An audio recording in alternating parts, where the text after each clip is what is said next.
Well, welcome everyone to our inaugural Common Ground event. I'm just delighted that you're able to join us this evening. So before I introduce our various panelists and we launch into the event, I thought it might be worthwhile to give you a little bit of detail as to how this event came to be. So I'm Deborah Mower. I'm the director for the Center for Practical Ethics, and I'm a faculty member in the Department of Philosophy and Religion. And this is an event that has been a long time coming to see the light of day.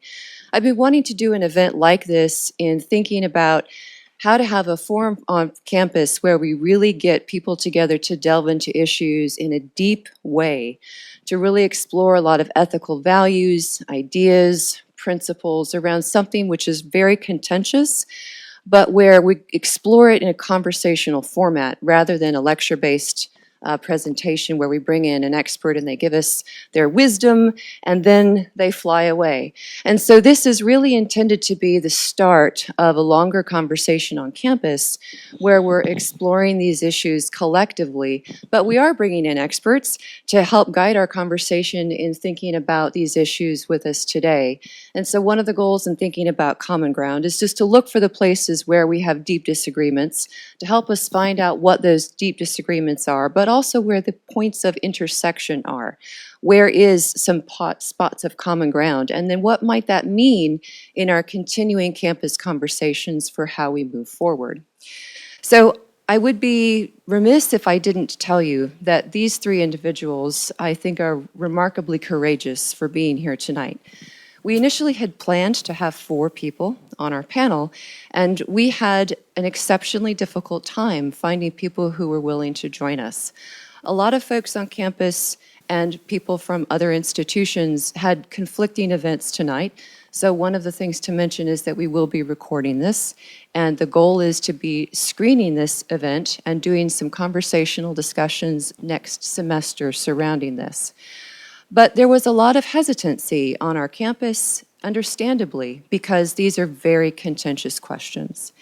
And many of you know a lot of the political disputes and the very public responses and backlash at other institutions when administrators or faculty leaders have issued public statements.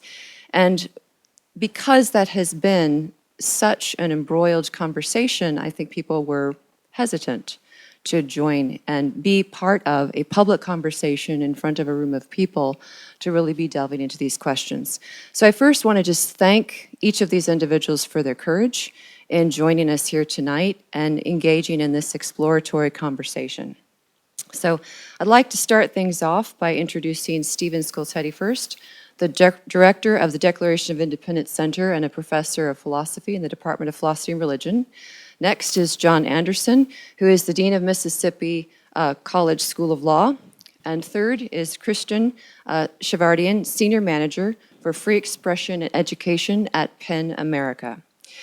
And so we have no script for this evening. I've simply asked them to answer an initial question. It's the only question that I have shared with them. And the rest of our conversation is simply going to be free-flowing, where we're going to follow along and pick out various concepts as they're raised, principles as they're raised, and really delve into the issue. And so the one and only question that they have been given to think about in advance for this was to review the Kelvin report, of which you've all had a copy and a chance to pre-read it before the event. I hope you have. If you haven't, you have a copy in your hands now, so you can give it a quick review. So in thinking about the Kelvin report and thinking about issues surrounding academic institutions, public statements, and political neutrality, the question is, whoops, it would help if I switched to the actual question sheet. The question is, should academic institutions issue public statements on an issue or current event? What is your initial view on this, and what led you to that position? So I'm just going to start off with Dr. Skultety. Well, I want to start by making a distinction, actually. I think when you're considering these kind of questions about, what should we do, it's always worth thinking about first, in ideal circumstances, what would the policy be or the recommendation be? And a lot of times when you think about your goal in ideal circumstances, you'll have one sort of answer. But then when you're thinking about how to respond to some real world situation, you might formulate a different kind of goal in light of sort of realistic assumptions. And so my basic initial answer would be I'm definitely a fan of the Calvin Committee report as a great statement of the kind of goal we should have in an ideal situation where it shouldn't be the case that a university makes some sort of statement that in any way affects the ability of academics and students and members of the university community to have robust debate where all points of view are considered and wherever everyone feels free to be part of a wide-ranging dialogue. That's in the ideal case. However, in the real world, different institutions operate under different kinds of trust. So if you're at an institution that, say, is devoted to, Catholic teaching, then it might very well be appropriate for that institution to ensure that the dialogue and discussion going on at that institution is taking place within the mission of that particular institution. And at a public university like ours, here at the University of Mississippi, we have a public trust that we're trying to upkeep in what we do.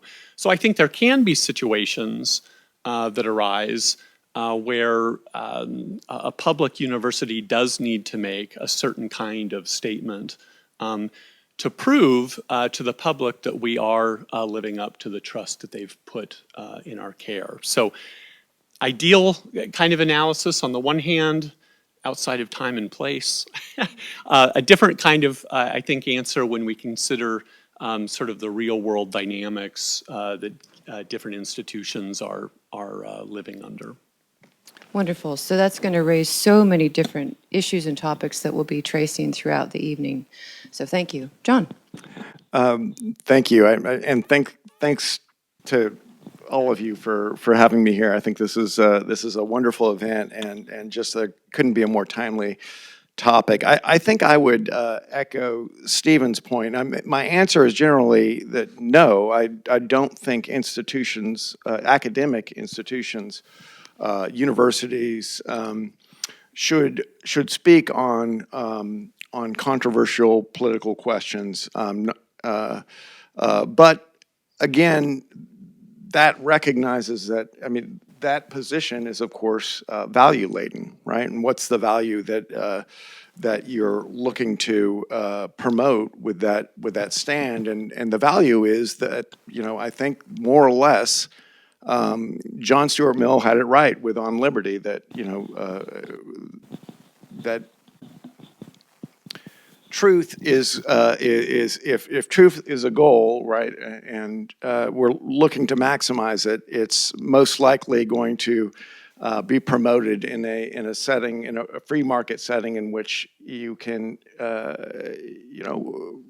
freely kind of experiment, right, and test it regularly against competing ideas.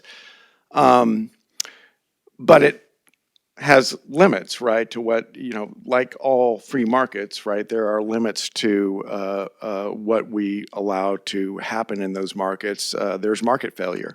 And in an instance of market failure, you may need a regulator to step in and kind of readjust. And I think that in our society, there is a growing sense by many, and I disagree that we're at that point yet, but there's a growing sense by many that with respect to some issues pertaining to race, religion, ethnicity, that there is a market failure, and that certain voices cannot have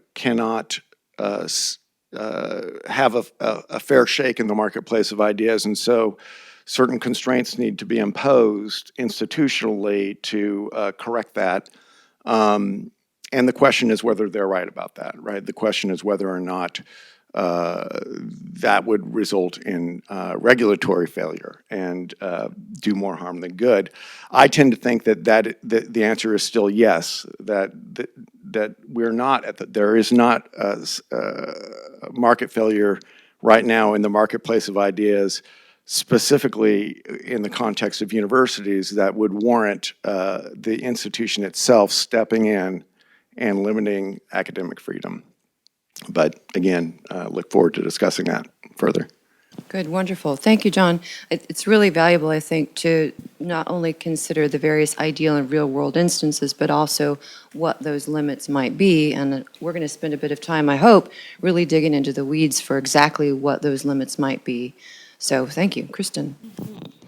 All right, thank you. Thank you for inviting me here.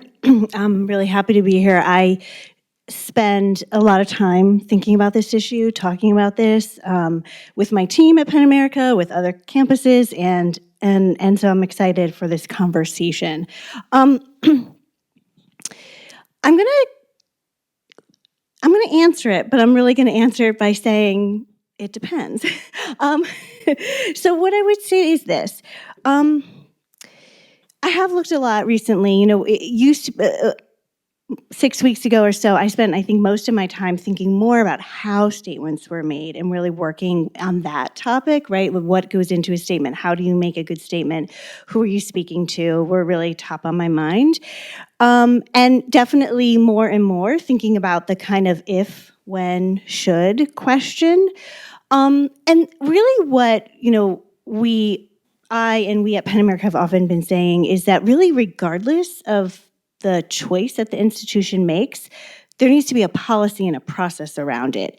And so that the decision to adopt neutrality is not kind of taken, first of all, in any moment of crisis, right? Because that's going to really appear and possibly be an evasion of the issues at hand. And so if there is a policy of neutrality, it needs to be explicit. So everyone across campus really needs to understand it, needs to understand the why of it. And, you know, hopefully we'll get a little bit more into kind of the ideas around education around these that I think is part and parcel to some of the grievances, right? Is just people understanding why one would or would not even adopt neutrality is, I think, not really necessarily dug into, and I know why we're here tonight, but that kind of idea, I think, could be brought forth to the whole campus so more people understand this topic. I do think there can be some value in a president making statements or others potentially. I say that with like a little caveat of maybe, but I think that, you know, even bringing up this idea of the real world versus the sort of ideal, but there can be value in a sort of some proclamation of values, the aspiration kind of for what a university can be, the community they're trying to build. And I'm using these words really intentionally, not claiming it is the community that you are, right? But what you are hoping perhaps that it can be, I think is a really important framing for these. But I think most important that I really want to get into is that any statement needs to really speak about what you're doing. And so any statement that actually isn't getting into that, I think, is falling short. That's absolutely fascinating, and I'm glad that you raised this point about thinking of what our procedures and policies should be ahead of time. And it's one of the primary reasons why we're having this event tonight is so often we've got a number of different leaders on our campus with different roles, different functions, and some of them have probably thought about this issue in great depth, and others likely haven't until the moment at which a decision needs to be made and a determination as to whether or not, and if so, how and when and why. And so an event like this tonight really is meant to be the start of this ongoing conversation and thinking about if, whether, when, why, and how, and what considerations need to go into that. So thank you for really driving home the goal of why we're here tonight. So thinking more about the issues of the ideal case versus the actual case, because it's always difficult when you consider these questions in the abstract. And Stephen and I are both philosophers, and we like to go abstract. It's where we just start from the beginning, is the abstract questions. But thinking about more detailed focus of academic institutions is still pretty large. And so let's bring this down and think more specifically about an academic institution like the University of Mississippi. Is there a particular purpose or function of an institution like ours that we should be thinking about as part of the goal, the reason, the mission, part of its identity, such that a public statement should or we might want to make in the context of thinking about us as an institution? So I'm just going to start with Stephen again. Well, first of all, Aristotle was a philosopher. And Aristotle says that if you're going to do political theory, he says a lot of people just imagine, well, what would the best case scenario be? And then they figure that out and they think they're done. And he actually says to really understand political philosophy, you have to be able to address the real world cases just as well. And if you haven't done that, you actually don't even understand the theory. So anyway, just a plug for studying Aristotle. Studying Aristotle in particular. But that's right. But here's one of the other things I really like about the Calvin Committee report is it does a good job of identifying the reason or the goal you would have for trying to adopt a neutral position. And, you know, the idea is the goal should be to make your campus a place where there's the widest diversity of views possible. The goal of neutrality is to produce robust debate. The goal of neutrality is to ensure that there's viewpoint diversity around lots of different difficult issues that will lend itself, you know, to profound and important debate. So if you have a kind of neutrality that isn't leading to that result, maybe like a neutrality where you just are a hands-off neutrality and that results in little debate or very few views coming out into the public, that's not the kind of neutrality being called for. The kind of neutrality you're trying to promote is the kind that's goal-directed, the kind that will lead to important kinds of debates. And so for a mission, for someplace like the University of Mississippi that does its business with the public trust, I think the goal is to make sure that there's a wide diversity of views here that reflect the kind of debates we have as citizens in the state of Mississippi and as American citizens. So what we're doing as an institution is we're preparing people to enter into democratic society, to be involved in democratic debates among people who have different kinds of views that are typical, you know, in our culture and in our political community. So I think that's, you know, that's the way in which we can kind of proactively think ahead of time about what's the kind of neutrality we want to adopt, what's the kind of public statement we want to make. The question is, will that lead to more debate on our campus that prepares people for the kind of debates we're having in our country? You know, and that's the way we should be, I think, approaching this. If we're doing things and making statements that's leaving people unprepared to meet with divergent views that you would typically find out there in society, we're not preparing people to live as citizens of our state or as our nation. So I think that should be the goal for a public institution like ours. Yeah, I would agree that you know, the way I like to think of it is that institutionally, as a dean, I need to be as neutral as I possibly can so that my students and faculty can feel free to be as controversial as they wish. But again, this, you know, the vision here, the vision in the Calvin report, but also for liberal society more generally, is that if the institutions of the state, or if in the university setting, if the university itself is neutral, then it won't presuppose the differing competing conceptions of the good, right, that are playing out in this marketplace. But as Stephen points out, that's only effective in advancing the mission of the institution to the extent that that kind of marketplace is vibrant, right? Goes back to kind of my point earlier about the risk of market failure, but also, right, teaching the values, and this is an Aristotelian, very Aristotelian idea, right, inculcating the virtues of discourse as opposed to debate, right, and I think that that's what we may be failing at right now institutionally, is that you know, our students oftentimes, and sometimes actually our faculty are the worst, right? They don't want to discourse. They do not want to understand the premises of their interlocutor and digest them and, you know, consider adopting them and then offer reasons why they're not going to, right? They want to kind of hear, but not listen, for the point at which they're going to turn the argument and, you know, kind of identify the gotcha moment for the soundbite in the debate, right?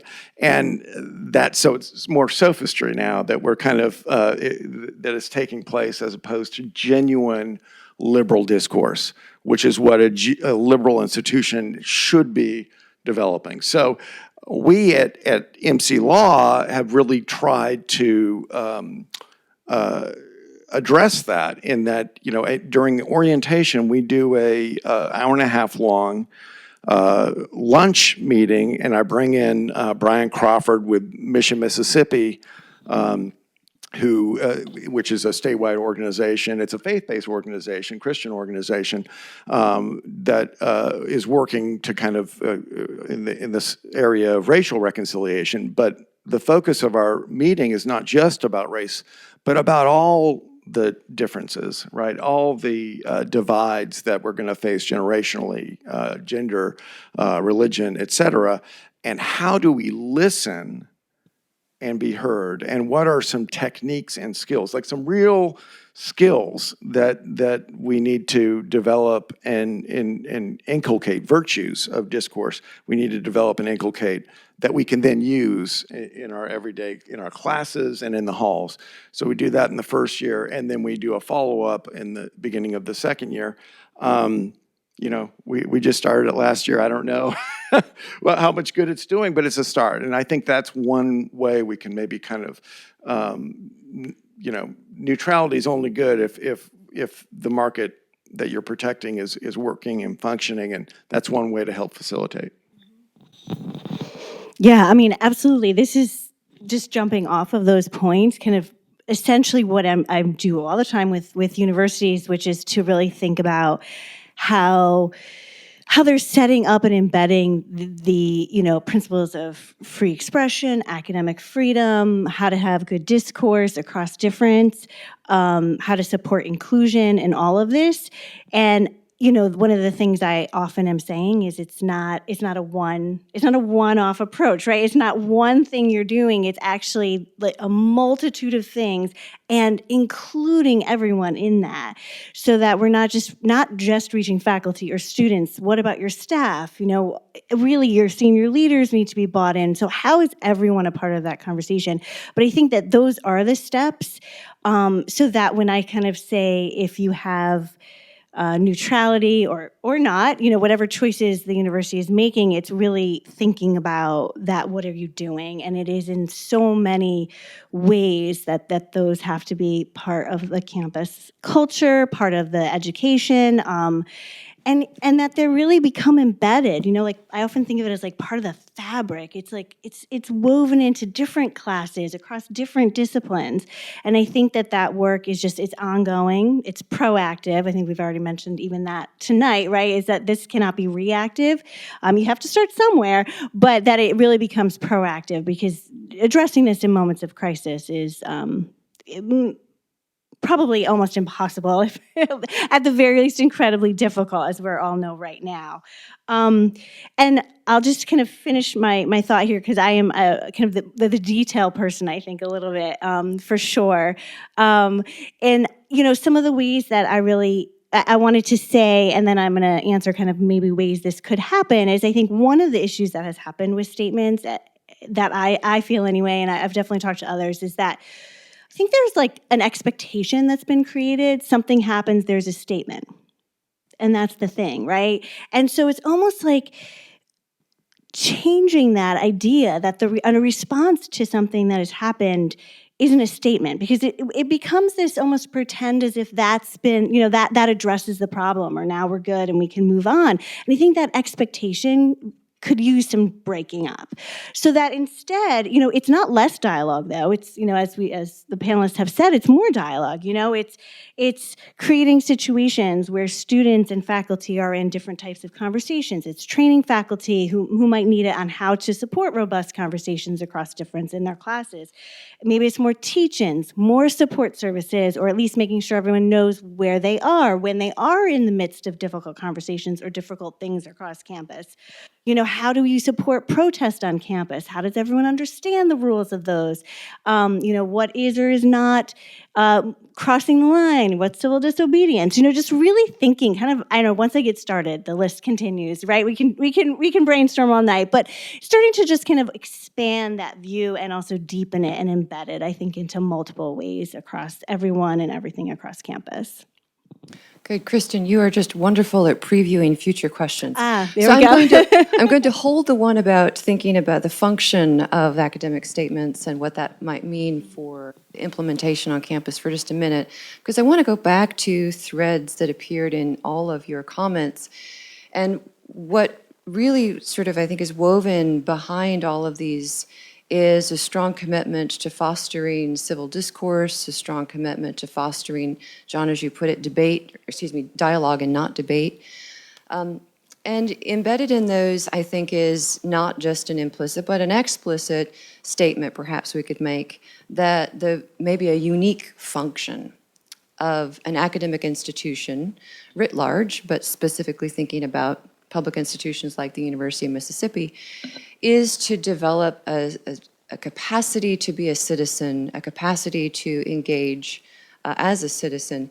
And so I wonder if you can all say a little bit more about this, because many people have a very different view of the function of education and the function of academic institutions. We might say career preparation is one, a particular kind of education for a specific set of skills.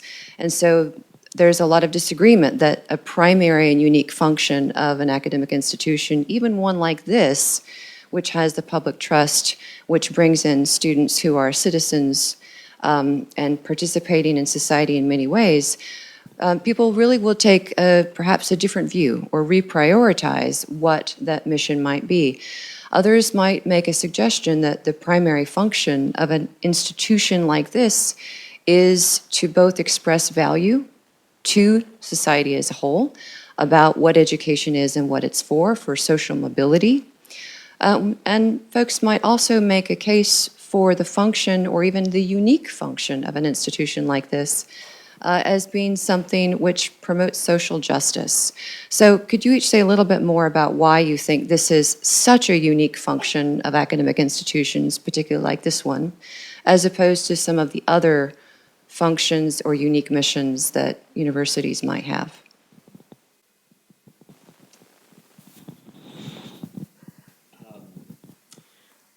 I guess, you want me to? We've got a tradition of kind of We've got a tradition of me going first.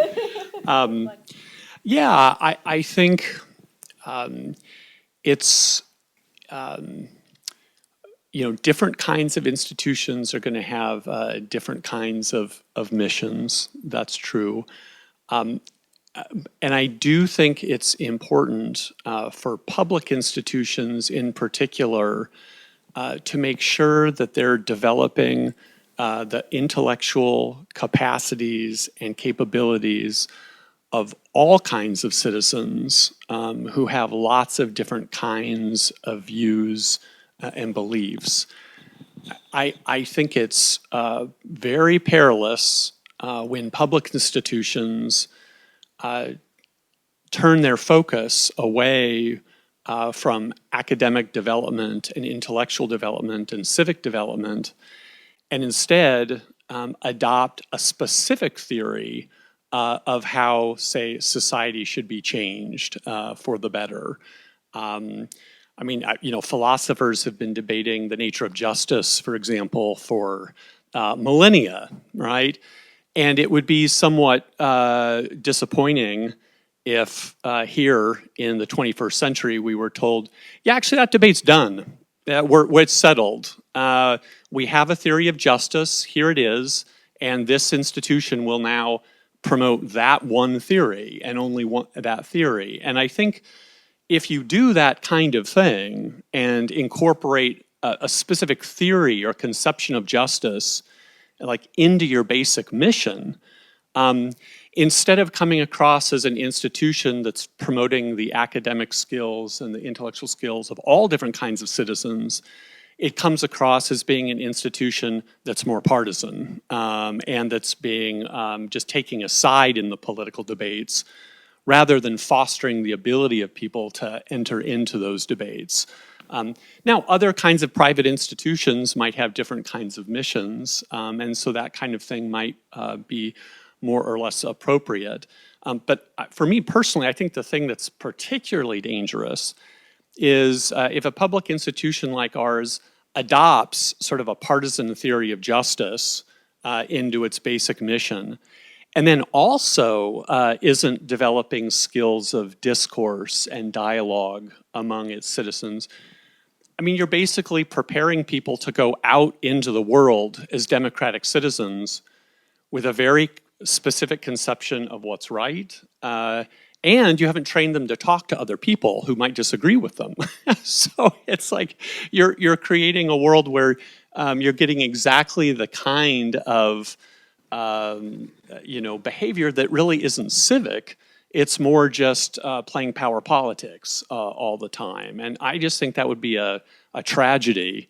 So I'm not saying I'm not saying that the mission of something like the university mission should be valueless, but I am saying that the values you pick have to be chosen with great care, and again, they have to be done with a view of the sort of neutrality and fair-mindedness that's appealing to a broad range of the public that'll encourage more discussion, debate, and acknowledgement. Yeah, a lot of ideas came rushing in as you kind of walk through that. It just occurs to me, pick up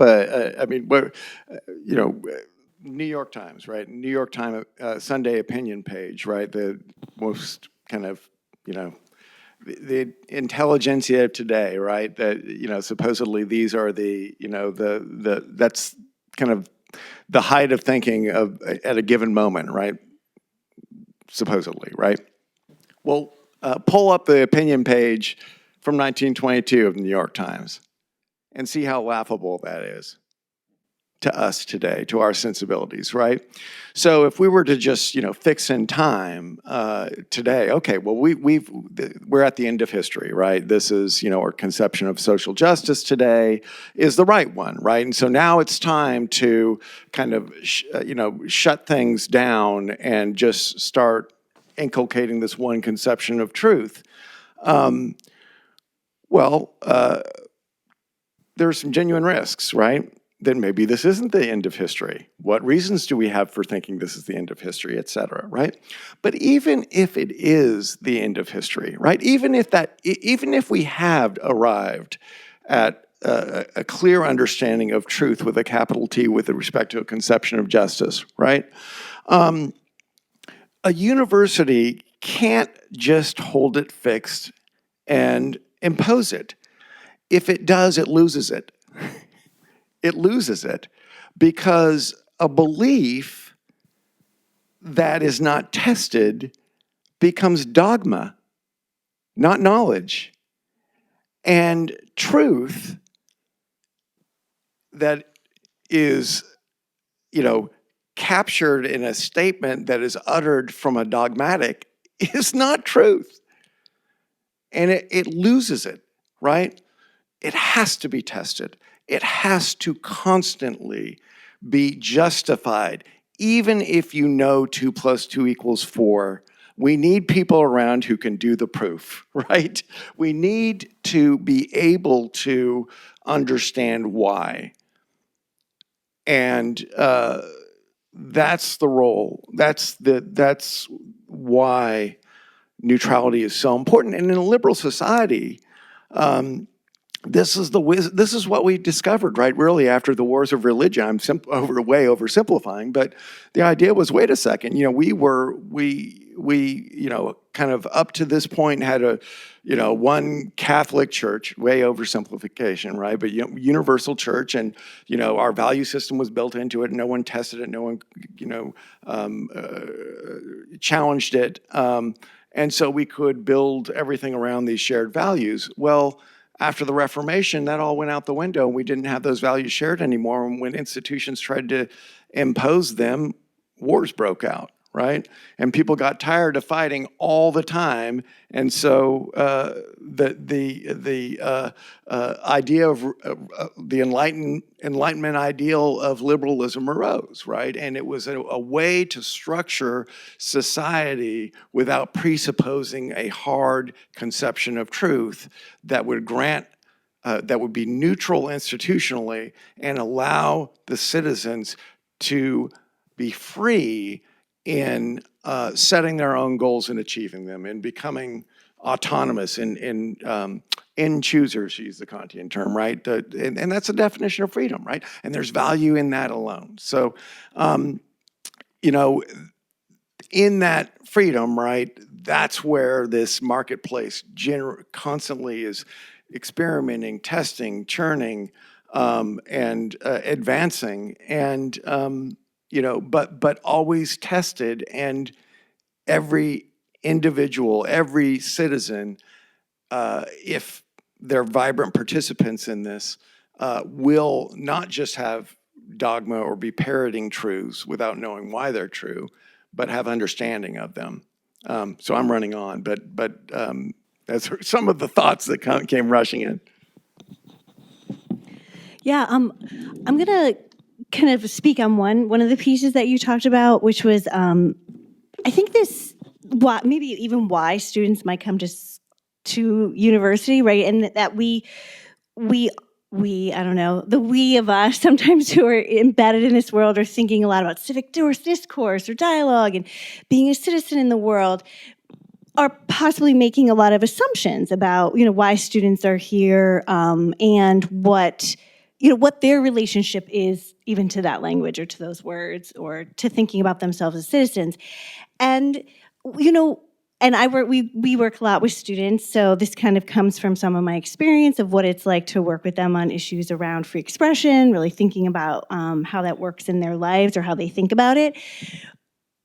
But I would say that one, coming at students with sort of that language of like, we're here to help make you, great citizens in the world, is not always the most effective approach, right? If you're thinking about how are we going to think about free expression with students, first we need to sort of unravel that a little bit and be able to approach those issues no matter where they're coming from. Because I would say even if you're here or anywhere at school because you're really like, I want to get a job and I know I can get a better job, pay or whatever, you're still going to be a citizen. Like, you might not think of it that way, but you still are actually going to be. And we still want you, hopefully to be involved in the process of, of our world, of dialogue, of discourse, of ideas, of being in your community, wherever and whomever that's with. So I would say that sometimes I think we can get tripped up on, should we be talking to students about these issues, or how are we teaching them? Do they, why are they here? That is one part of it. How we approach them, how we think about this is certainly here, and not coming at them with assumptions, right, around, these grandiose ideas, which they may be really into and they might not. But I think that either way, we want to be teaching them and giving them this information. So when I kind of say, how are we embedding, these issues around free expression, around inclusion, around how we approach these for them, that can be embedded in so many ways in their lives on campus. And I think that that's really important, no matter the reason why they're here.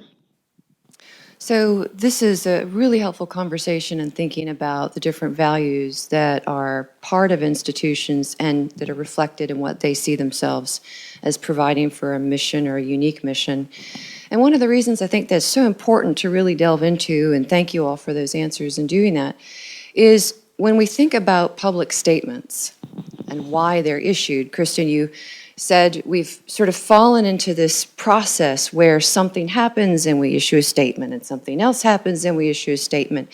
And in making those statements contain values, and they are expressive of what we think the mission of an academic institution is, and what we think the values should be expressed about the issue or topic at hand. And so one of the questions that I want to push you all to be thinking about and provide an answer and help give some guidance for us all here is, what should we really be thinking of as the purpose of public statements? So when a public statement is made, thinking about this broader mission of academic institutions, what purpose is it intended to serve? What do you see as the intended purpose? So this round robin's working great. We'll just keep going with that. Well, I personally wish there were fewer statements and more debates and discussions. I mean,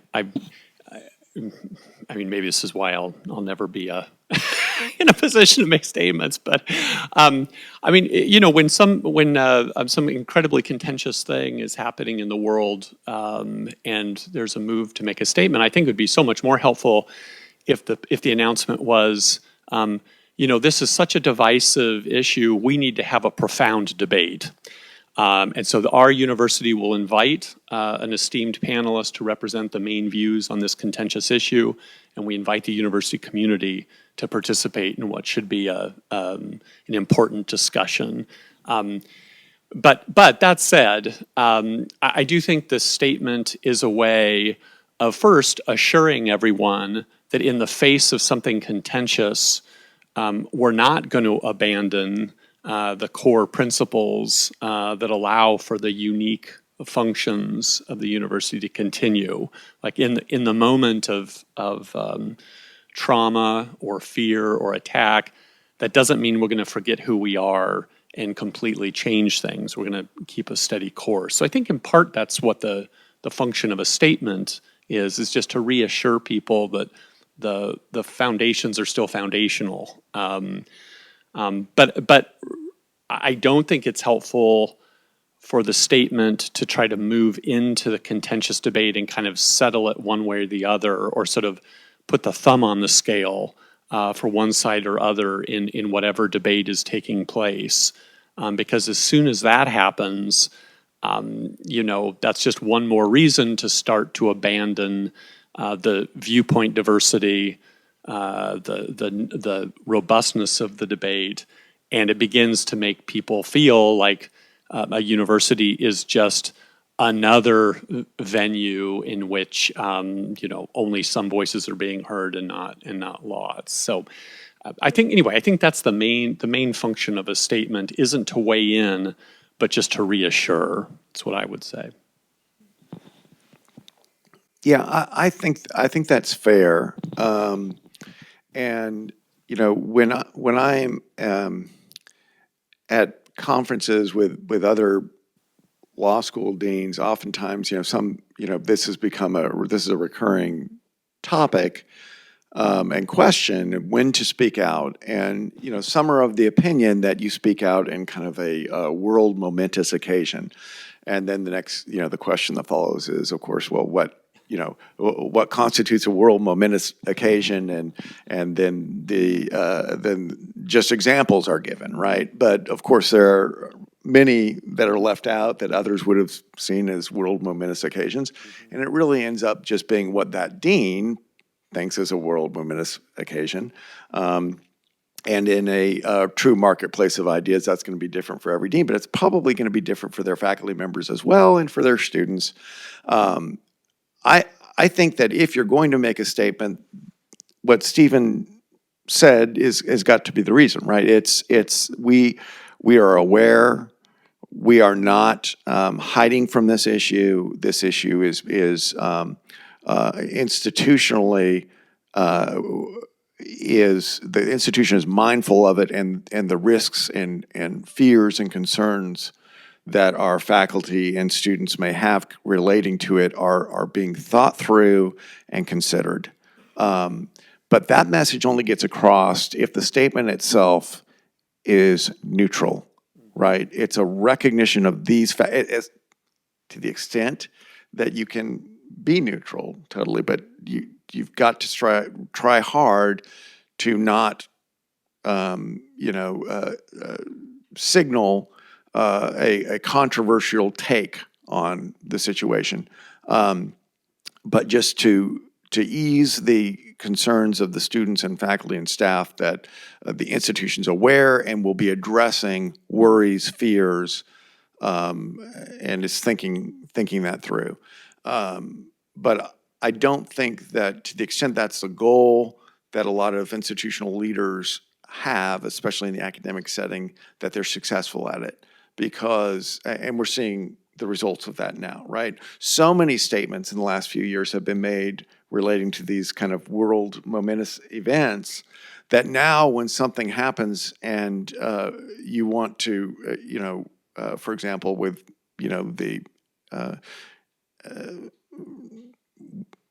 conflict in Israel, you want to stay neutral, you can't, because you've spoken on these other issues. And so what you're signaling by failing to speak is that, at a minimum, you don't see this as a world momentous occasion, right? And that itself is controversial. So you really put yourself at risk by making statements of any kind. So what I try to do is limit my statements to MC law-specific issues that arise, the Jackson water crisis, for example. I issue a statement on that, right? Because I want to assure our faculty, students, and staff that we are mindful of it. We are addressing it on an hour-by-hour basis. But I don't talk about how the mayor's responding or pick a fight with the governor or anything like that. This is how it affects our students. But also with ABA matters, right? There have been a lot of controversial proposals from the American Bar Association, which is our regulatory entity, and they propose some rule changes, and then I'll make a statement on behalf of MC Law about why, I'll sign a letter with other deans, for example, about why I think this is a bad idea for our institution and more generally.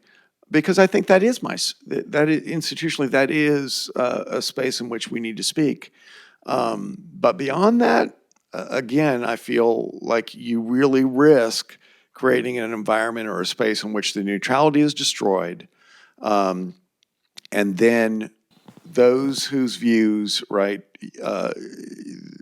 based on the last statement made, would be marginalized if your statement became law, all of a sudden feel as if they don't have a voice. And that's what we want to try to avoid.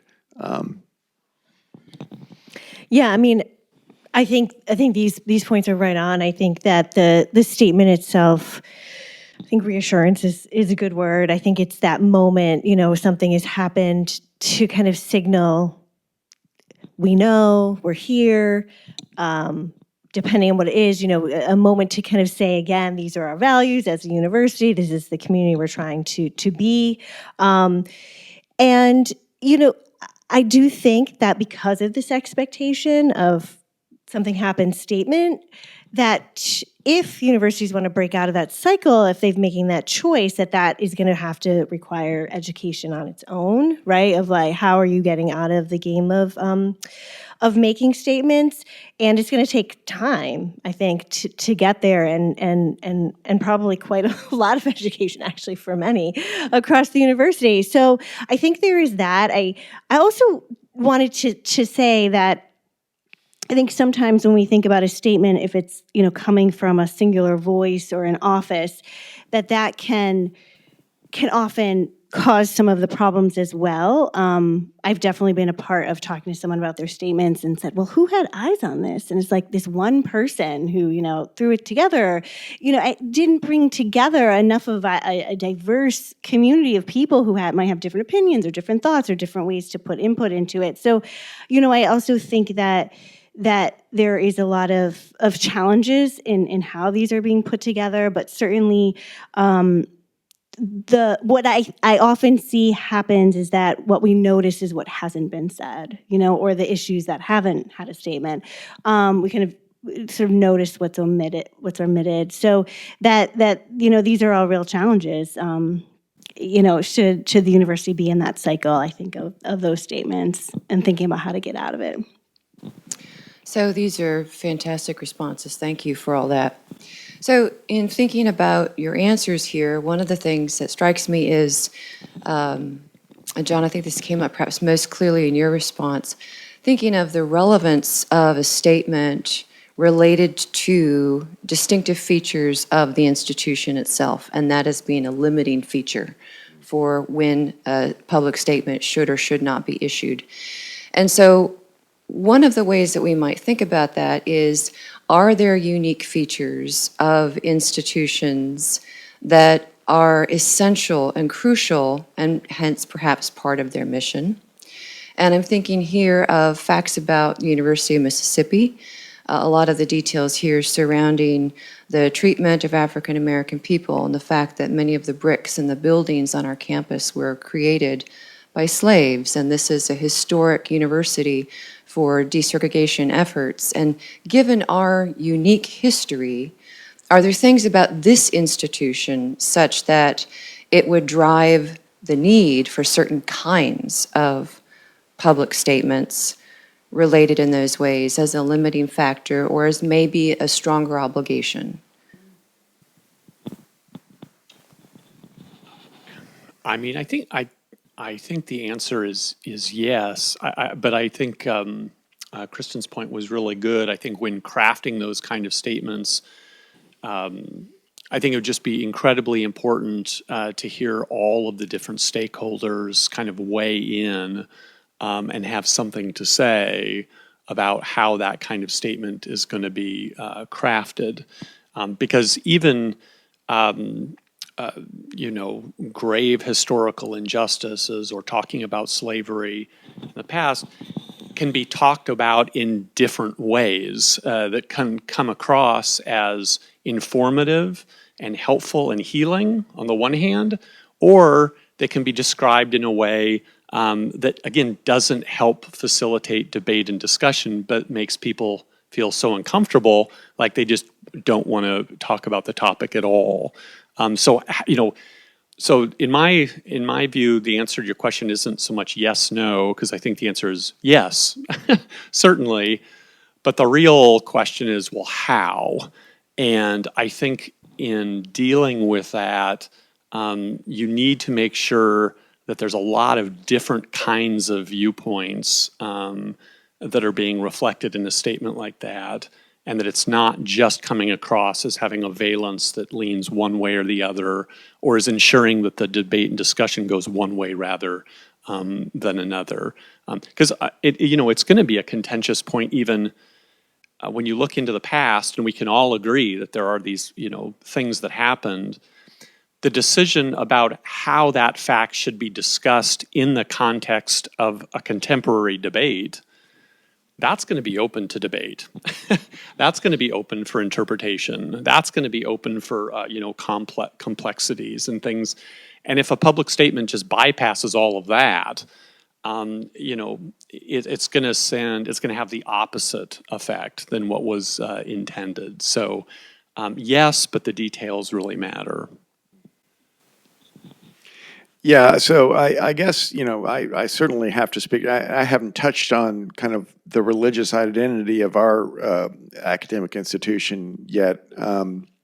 So I probably should say something about that because I've been speaking so much about kind of, the value of academic freedom and institutional neutrality, et cetera. But of course, I'm the dean of a law school that has a clear Christian mission.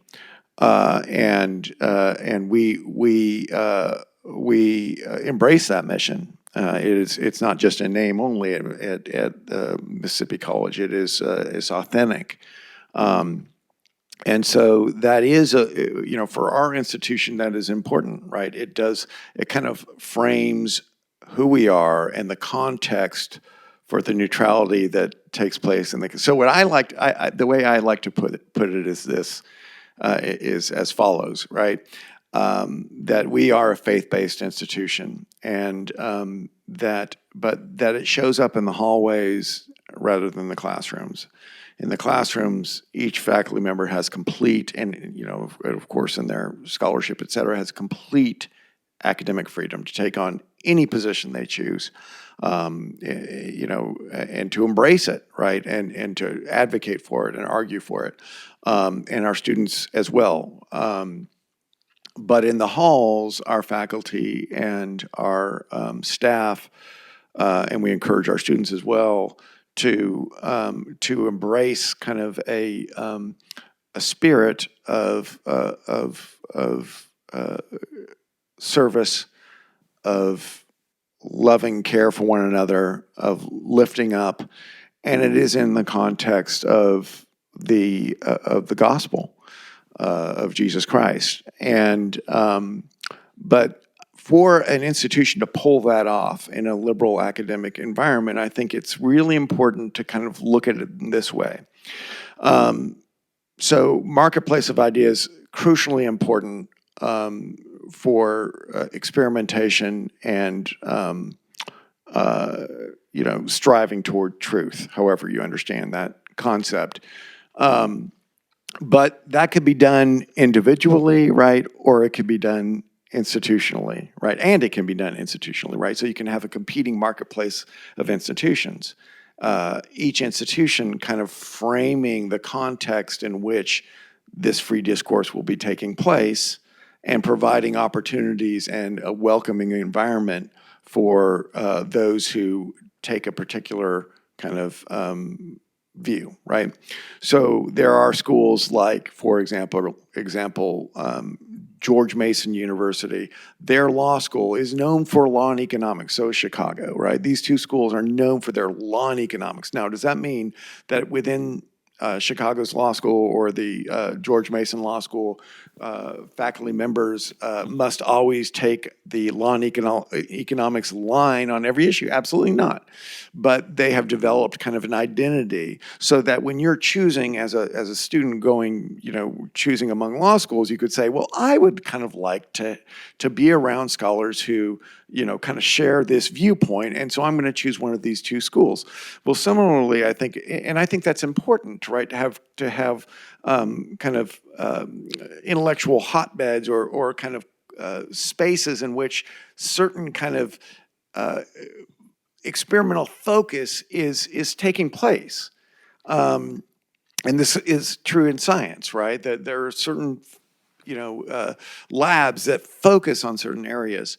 But there's freedom within the lab. And I feel there's an important place for faith-based institutions in that context as well, right? Where it's understood that in this space, especially given the separation between church and state, right? So for state institutions, you can't have those conversations. You can't embrace those ideals. It's really important that we have private institutions where you can, because there's different experimentation that goes on inside that context. It's not forced, but it can freely evolve. And I think it's important to have those spaces. So I'm not sure if I'm making sense. I hope that I am. But the way I'm putting it is that you need I'm all in favor in terms of the liberal idea of a marketplace of ideas. It can happen individually and atomistically, but it also, that individual and atomistic experimentation can sometimes be enhanced by having also kind of institutions that compete as well with kind of theme-based educational environments. And ours would be an example of that. I'm thinking about this idea of, are there reasons in particular to particular universities to make statements? And I think this is certainly where, as we go kind of drill down into the different reasons you might make a statement, that it can get, at least for me and some of the people I work with, a little more complicated. I think there's one category, right, that sort of the issues of the day, we might call them, or, things that are external, at least in their initiation to the school, something that's happened out globally in the world, should the university make a statement. And we've been kind of talking about those. But then there's also the things that might happen on a campus, right? And I think there are places here where it might be necessary to make a statement. And, one of those could certainly be just on a basic level about safety, right? This thing has happened, people need to go to their rooms or whatever it might be. The police have been called or this or that. So there's certain reasons that something like that, of course, might need to happen. But then there can be the ones where there might be a reason specific to a school while the school needs to, say, denounce a speaker that's been brought in, for example. And it's tricky. I can't give a blanket like this is when it should or shouldn't happen. I know last year a member of the Proud Boys was invited to Penn State, and that was a moment where kind of a statement was made both about the event but also about the safety of some different people, different protests happening around the event, and then eventually a decision to actually cancel it. But, I think there are moments like that where there might be some heightened actual physical, the safety of people involved in this, and also, someone who might be brought in whose values are so against the university that they want to issue something to kind of, again, almost go back to that idea of reassure. So I think this is where it could get a little spicier, but I think maybe people may disagree, but I think that is just one example of when sort of a university might be considering a statement, because, and that could even speak to something that has to do with the university's history, with some particular values that they're holding or trying to bring forth. So, Kristen, this is a really helpful way of transitioning to the next batch of questions that I have, because one of the things that I have heard in several of the responses, and Stephen, I love the idea of thinking about a statement as expressing a certain kind of commitment and bringing people back into a sense of community to provide that stability as a potential function for a public statement. So, do you all think that there is a fundamental distinction between something like a public statement, which tends to be an issuance on a particular topic of the day or an event like a speaker being brought in, and perhaps a different kind of statement, maybe a communication to express solidarity, to express safety for students? Or should we think that these are all just different versions of what we might call a public statement, since they're expressing values, they're expressing a vision of the university and its function? How should we think about these different types of statements that should be made? Well, I think there is a distinction. I think a university that's reminding everyone about its policies, especially in the face of maybe spicier events, offering kind of broad statements, reminding people of policies they may not have revisited recently, reminding people that there's already plans in place for how to handle a lot of things, reminding people of, again, these basic foundational things is definitely different than a university making a statement about some conflict that's taking place. However, I think John's point is a really good one to remember here that he made earlier, which is just the fact that the university makes any statement at all, even if it is one of these broad statements about remembering policy, the fact that the university chose this moment to make that statement and didn't make that same choice a week ago itself will have symbolic importance. And again, it can make it seem as if the university's kind of putting the thumb on the scale for, which kind of debates are the ones that everyone should worry about, or which kind of events are the ones everyone should worry about, and which are the ones that, all good people know we shouldn't worry about. And so that can send an implicit message no matter what the content of the statement is. So I do think there's a distinction between the two kinds of statements, but I think John's principle of just the symbolism of any statement being made whatsoever is important to keep in mind.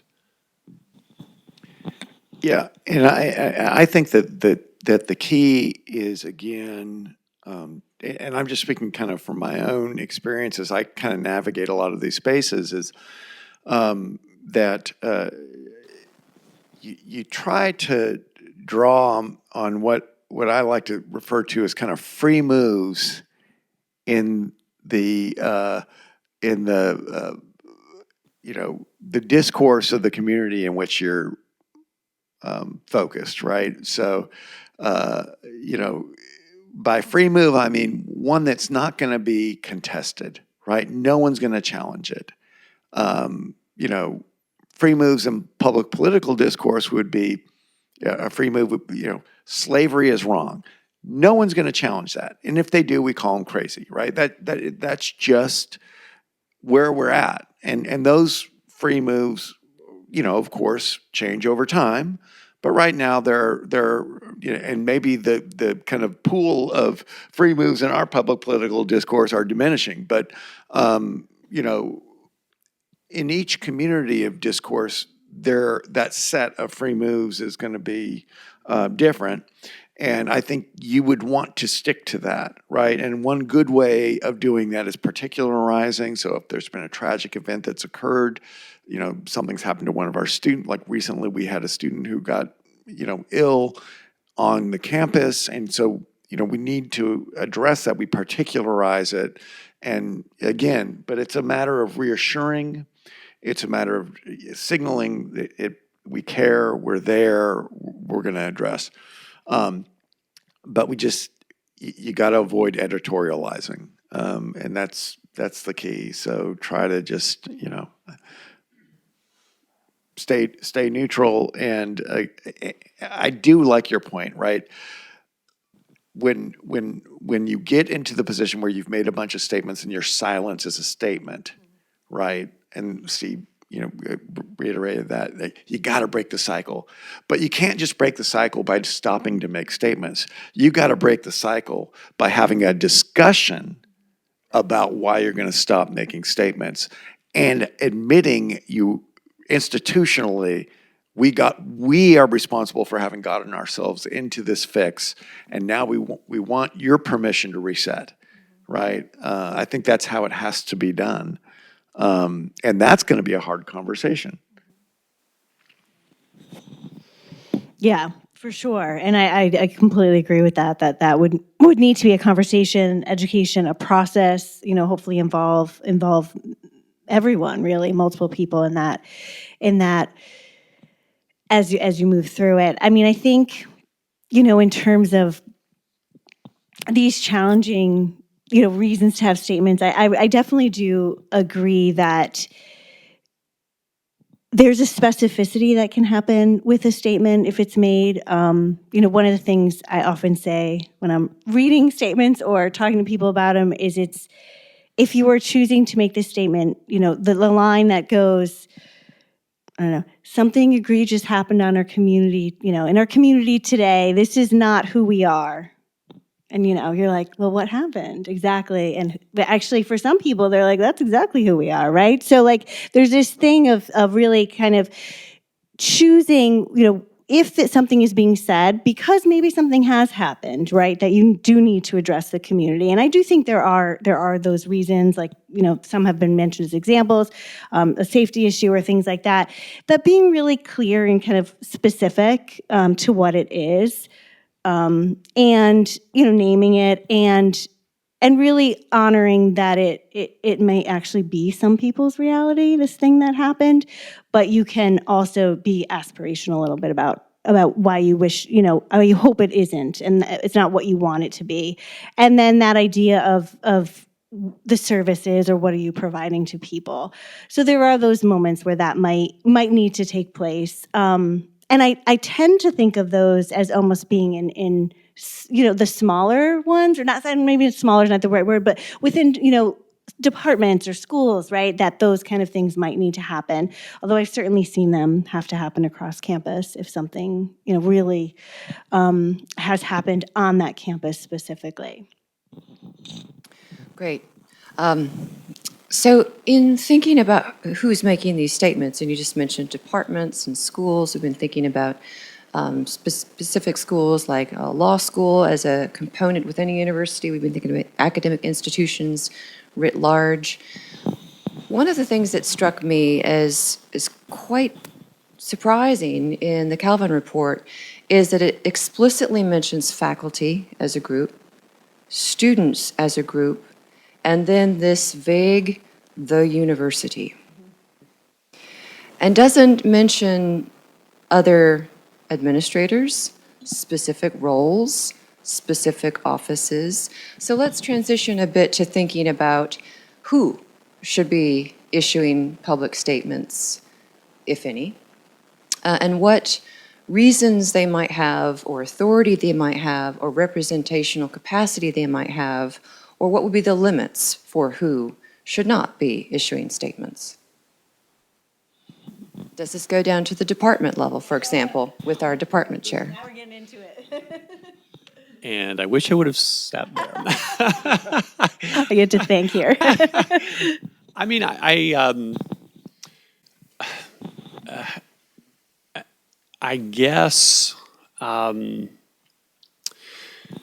guess it's all different kinds of statements will be appropriate for different kinds of people serving leadership roles. The dean of a law school, I think, would be in a position to make some kind of statements that the president of the university, wouldn't be appropriate, and vice versa. I mean, so I guess maybe I wouldn't think of it so much as who's the one here who can make the statement, but maybe drop down one level of abstraction and say, what's the way in which we can find, we can make the message or the statement fit the role.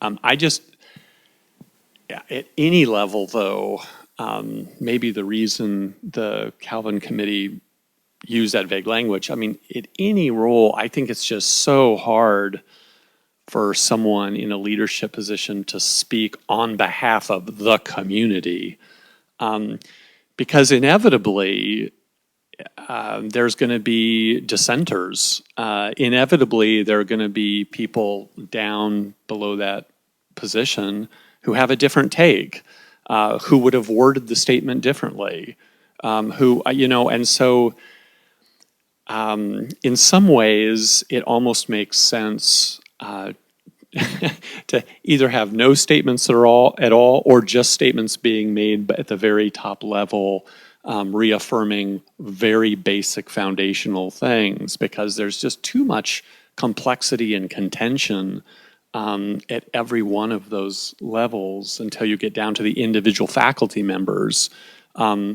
whose job it is to be, vibrant, expressive, articulate individuals making the best case they can for their own views. And that's where all the action is. It should be at the level of the intellectual interlocutor, rather than people above that making summary judgments about what the community thinks, I think. So anyway, that's just my off-the-cuff first chair answer, but Yeah, I've been having to think a lot about this, and this is why I'm so grateful for this conversation, because this is, it's comforting for me and refreshing to be able to have discussion about this, because I've been really struggling with this, because the university, okay, when are individuals within the university speaking on behalf of the university? In other words, when is the university speaking? Well, is it when a student group issues a statement and uses the university's logo at the top of their it has the university's logo at the top of the student group's Facebook page? Is that the institution speaking? Is it when a statement is made something like along the lines of "we the faculty" and there are no undersigned of the school, or "we the students at MC Law, no undersigned"? Or is it when I issue a statement as the dean of the law school on school letterhead, right? I think the latter, absolutely. That is an institutional statement. What does it mean? I think anyone reading it is the dean of the law school should either be fired or, depending on your viewpoint or whether you agree with it or not, that individual is speaking on behalf of the school. But the institution collectively hasn't said anything. Because I don't see how it really could. But yes, that is, just like a corporation, right? The chairman of the board of directors, or the president of the corporation can sign a document as the corporation, right? But what is it? So I've had to think a lot about this, right? And so we've had student groups who would like to make statements that are not free moves in public political discourse or within the, but controversial, and they should, right? That is important for academic freedom. And faculty members do as well. So here's what I've done. I'd love to hear your thoughts on this, but this is what I've shared.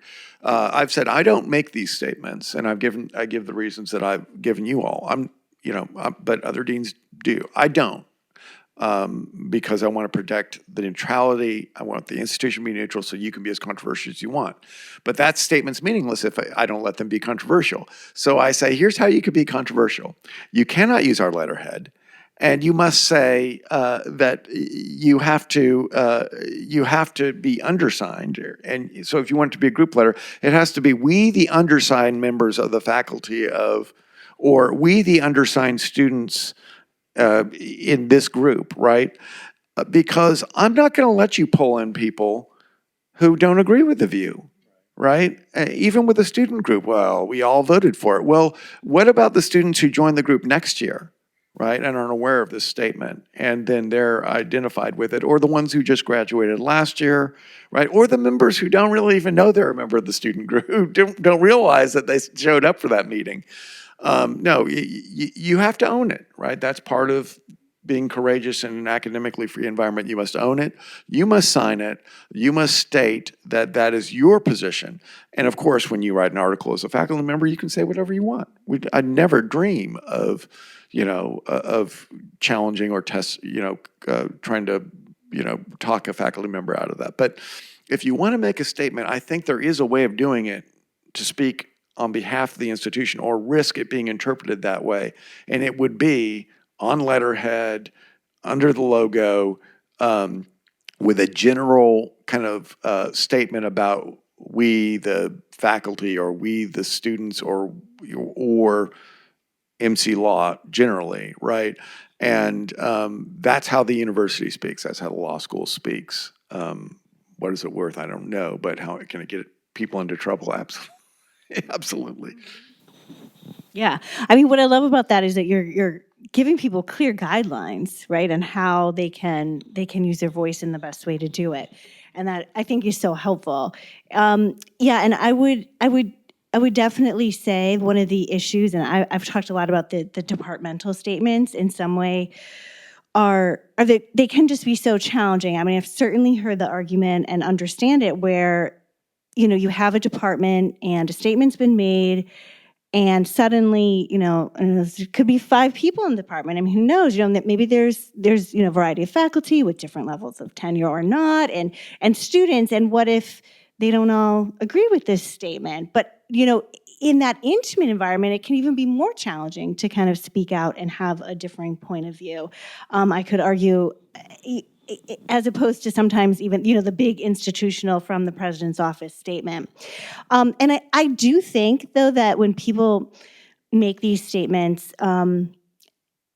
that often, and I love the specificity of the letterhead, like, is it on letterhead or not?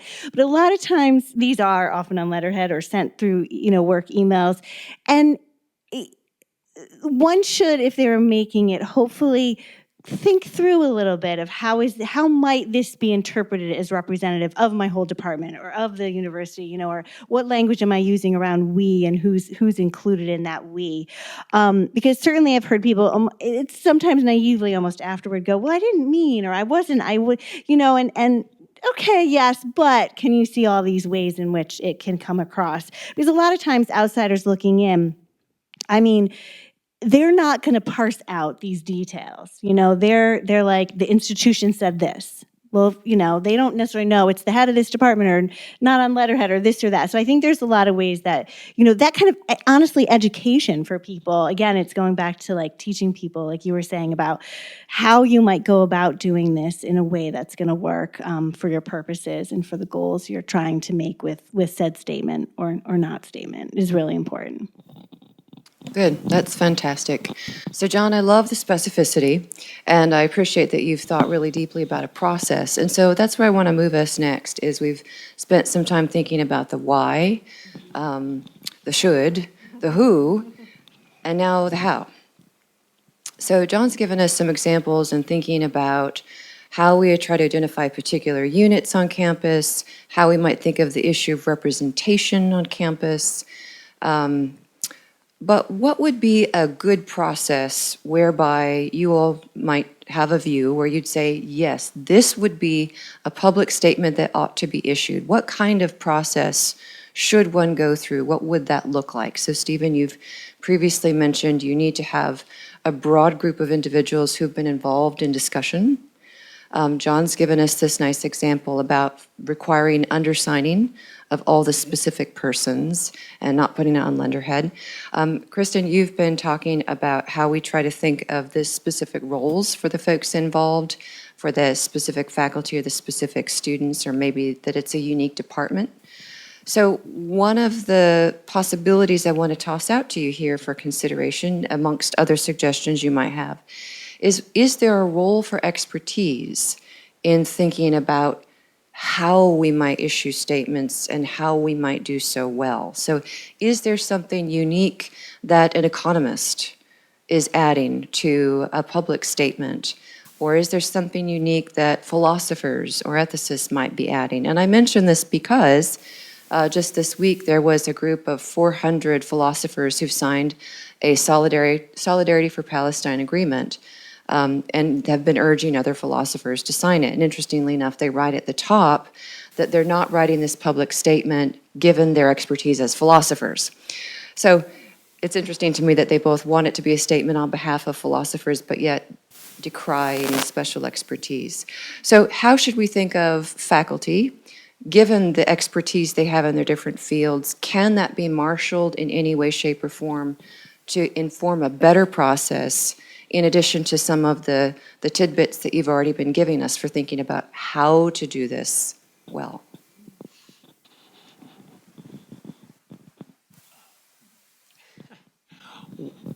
Well, I don't think I'm going to have anything particularly helpful here. I mean, I guess my intuition would be, first of all, people from communications who have lots of experience in just understanding how different kinds of communication are understood by the public outside of the university should definitely, be included. That, I mean, communication itself is a kind of expertise And in fact, having members of the public, maybe even, I don't know if it's a focus group or what, but understanding how a given message is going to land outside of the university, I think would be a helpful thing to incorporate there. And then I guess which experts should be in the room to be involved in the crafting of any statement, I would think is going to depend on the specific issue at hand. I'm a little leery of this mistake sometimes intellectuals make when, they really are experts in X. Undisputably, they're experts in X. And then on that basis, they believe their opinion is clearly the most informed when it comes to Y and Z. And a lot of times that actually just doesn't follow at all. You may be the world's leading expert in, whatever, in ancient philosophy, all right? But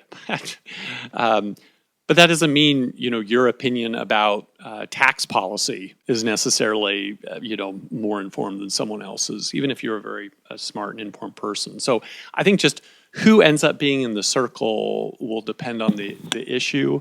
But I do think it's important to think really clearly, not just about what the experts will understand among themselves, but how the message is going to land to those people outside the institution who are trying to do their best to come to a judgment about how the institution is faring. Great, thank you. Yeah, so if I'm taking the question correctly, we're kind of maybe, let's just assume as a given, right, that we're trying to, that the value of institutional neutrality is worth preserving in order to kind of facilitate experimentation, academic freedom in the marketplace of ideas within the institution of learning for faculty members and students. And now how are we going to kind of implement a policy that it would be best designed to guarantee that? I mean, that's, I think, what they're trying to do here, right? In the report, and it's time tested and it's done well. And I imagine these individuals were probably selected, right, as having some expertise in this sphere. And what would that expertise look like? Well, there may be, you might want a lawyer, right? You might want a lawyer who's going to know the effect of statements being made on letterhead, right? Avoid at all costs sending out an email with with your signature block, and it's et cetera. There are legal consequences. These are not necessarily kind of moves in a discourse, right? They're legal acts if they have a certain form, right? And so you have to be careful about that. So I do think it might be useful to have kind of someone with expertise in that space to give you a sense of, okay, here's what would constitute the institution speaking, and here this would free you of that. And that person, it might be wise to have someone like that participate in kind of implementing or trying to design a policy that will accomplish the goal we're trying to accomplish.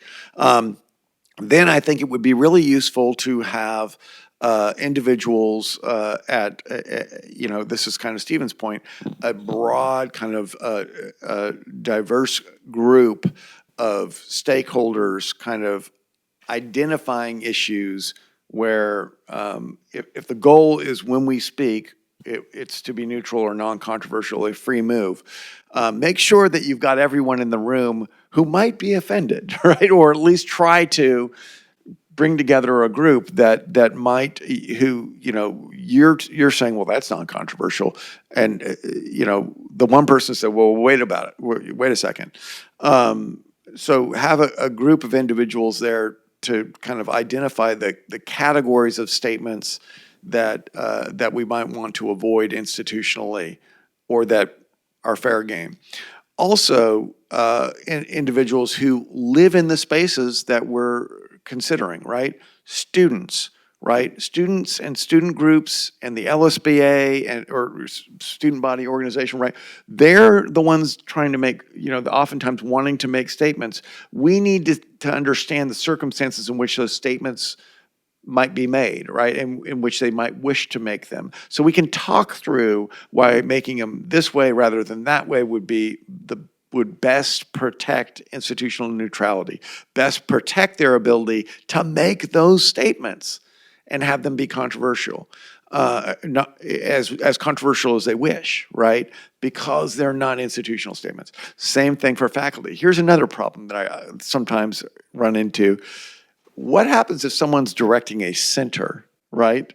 Well, the center, right, is an academic center that has a mission.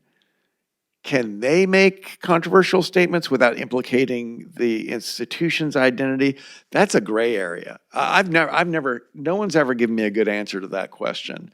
So you have to kind of just make it up as you go in some circumstances. But I'd want directors of centers. What do you think about it? If I told you you can't make a statement about politics on center letterhead, would you balk at that, or would you think that's reasonable? Why or why not, right? I don't know that there's a right answer, but I know it's going to create trouble for me.